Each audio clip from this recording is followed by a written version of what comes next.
ethnic and state politics. Allow me to call on our third presenter, who will be the final presenter. Mr. Segun Jegede, who is also, as I said earlier today, a former prosecutor of the UN Tribunal for Rwanda, and also a former special prosecutor for the government of Nigeria. He will discuss with us about the perspective from the ICTR and the traditional forms of justice. Mr. Jegede, you have the floor. Thank you very much, Mr. Moderator. Your Excellencies, esteemed judges, ladies and gentlemen, it's an honor to address you today at this site, the event put together by AFLA.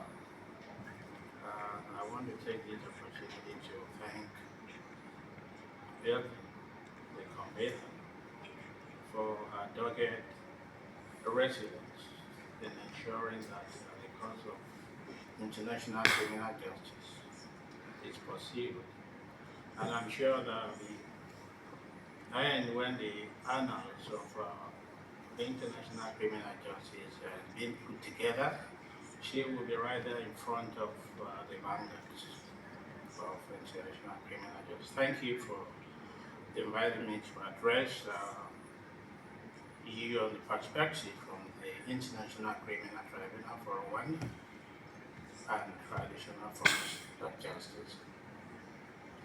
Ladies and gentlemen, when the Genocide Convention was adopted after the Second World War,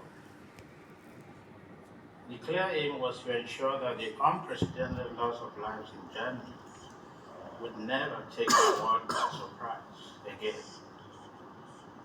Yet, in 1994, a mere 5 decades later, the world looked down as genocide reared its head again in Rwanda. And when the dust of the encounter finally settled, over 1 million lives of Tutsis and moderate Hutus opposed to the genocide had been lost. As an adult in 1994, like everyone else, I watched the genocide unfold on cable TV, watching columns of refugees fleeing the country, fleeing Rwanda to neighboring countries of DRC, Tanzania, Kenya, and Burundi. And little did I know that 3 years down the line, I will be in Rwanda myself, working as one of the first lawyers hired to investigate and prosecute the genocide. And the horrors that were revealed with on TV could not do could not actually replicate the things that I saw with my own eyes, even after 4 years of the genocide. You know, the first with the house that I stayed in had bullet holes in it. So and I was like, how am I going to stay here? And then how about the mass graves all over the country? And it really came home to me that genocide is no joke. From the urban quarters of Kiyovu in Kigali, where the Prime Minister, Agathe Uwilingiyimana, was sexually assaulted and murdered, to the back streets of hills of Gisenyi, Gitarama and Butare in the hinterland, where government soldiers and the Interamwe militia killed, maimed, and raped with impunity. It was a sorry tale for the people of Rwanda. And in addition to the human catastrophe was the displacing of about 2 million people within Rwanda, and the flight of over 2 million, mostly Hutu civilians, to the neighboring countries, as I've said earlier. And the work itself was a tedious one. We had to go around the nooks and crannies of Rwanda, interview witnesses. We had to determine who the big fish culprits were, because that the brief of the tribunal was to try the big fish and not the foot soldiers who actually perpetrated the genocide with machetes and all. So we had to go all over the country, and it came home to me that it was we had in our hands genocide of unimaginable proportions.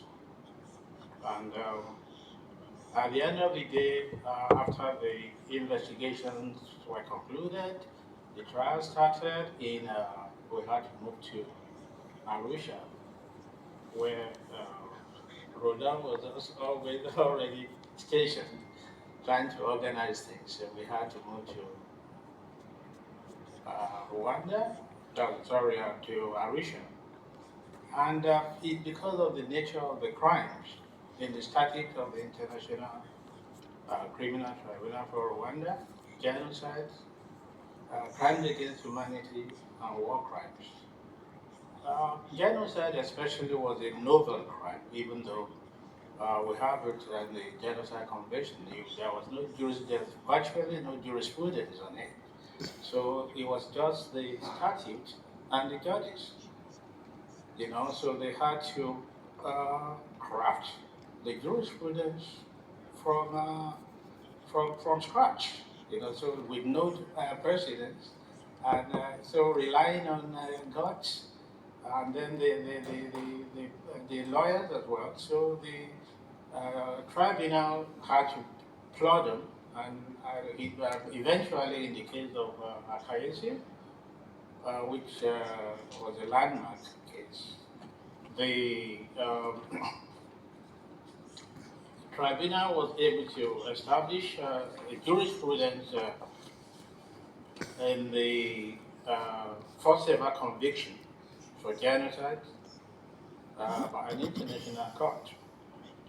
In the case of Akayesu and in later cases, the tribunal explained in legal terms what it means to destroy a protected group in whole or in part, clarified who qualifies as a protected group, and spelled out which acts, such as killings, serious bodily or mental harm, or deliberately creating destructive conditions of life, meet the legal